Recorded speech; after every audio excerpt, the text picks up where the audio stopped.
নমস্কার দর্শক বন্ধু, আমি Manjula Chatterjee. Facebook page, YouTube channel, video. আমি গীতা দর্পণ থেকে কিছু ভগবানের কথা আপনাদের কাছে পরিবেশন করছি। বাতুল ভূত বিবশ মতবারে তে নহি বলহিং বচন বিচারে। শ্রীরামচরিত মানুষের 1 নম্বর অধ্যায় 115 নম্বর পাতা 4 নম্বর শ্লোক। এই রূপ মতবাদী ব্যক্তি আসল তত্ত্ব জানতে পারে না। হরিয়া রক্তা তত্ত্বকা মতকা রত্তা নাহি, মতকা রত্তা সে ফিরই তাই তত্ত্ব পায়া নাহি। হরিয়া তত্ত্ব বিচারায়ই কে মত স্মৃতি কাম, তত্ত্ব বসায়া অমরপুর মতকা জমপুর ধাম।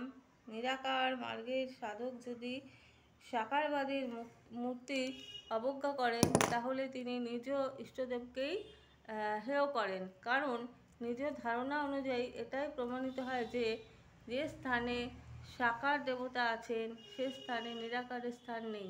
অর্থাৎ যিনি সর্বব্যাপী নন, পরিচ্ছিন্ন বা একস্থান নিবাসী,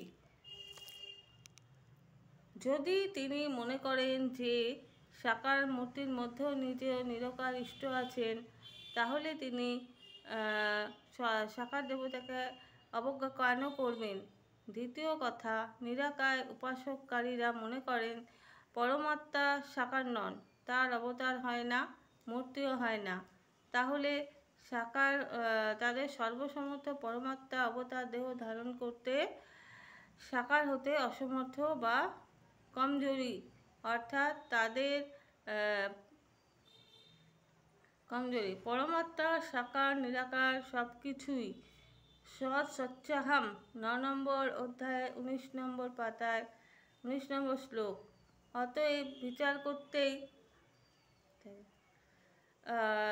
করতে হয় এই যে আমরা নিজেদের কল্যাণ চাইব না সাকার নিরাকার মতবাদ নিয়ে ঝগড়া করব। কোনটা? আমরা আমাদের পছন্দ অনুযায়ী সাকার বা নিরাকার পূজা করি, তাহলেই তাতেই আমাদের কল্যাণ সাধিত হবে।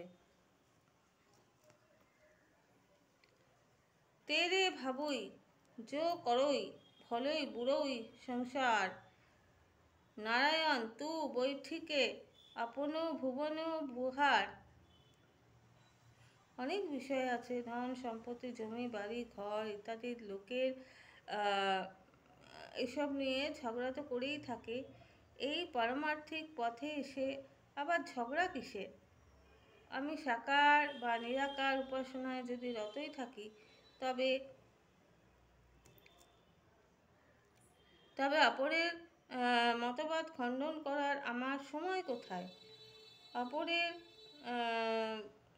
মতবাদ খণ্ডন করতে যে সময় ব্যয় হয়, সেই সময়টুকু যদি ইষ্টের উপাসনায় ব্যয় করি, তবে আমার অনেক লাভ হবে। অপরের মতবাদ খণ্ডন করার তাৎপর্য হলো নিজের উপাসনাকে অবজ্ঞা করার জন্য অপরকে আমন্ত্রণ করা। এর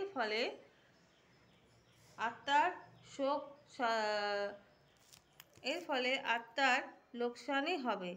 নিজ নিজ সাকার ইষ্টকে অবজ্ঞা করার জন্যই তাকে নিমন্ত্রণ করলাম, তাকে সুযোগ দিলাম যে এবার তুমি আত্মার সাকারবাদ খণ্ডন করো। এই মতবাদ খণ্ডানোর দ্বারা আমার কিছু লাভ হয় না, অপরের কারোরই কিছু লাভ হয় না। দ্বিতীয় কথা, অপরের মতবাদ খণ্ডন করলে নিজের যে বিন্দুমাত্র কল্যাণ হয়, একথাও কেউ লেখেনি। অতএব অপরকে নিয়ে পরনিন্দা, পরচর্চা, সাকারবাদ, নিরাকারবাদ এসব থেকে দূরে থেকে ভগবানের সেবা করাটাই আমাদের উপযুক্ত কাজ। ধন্যবাদ।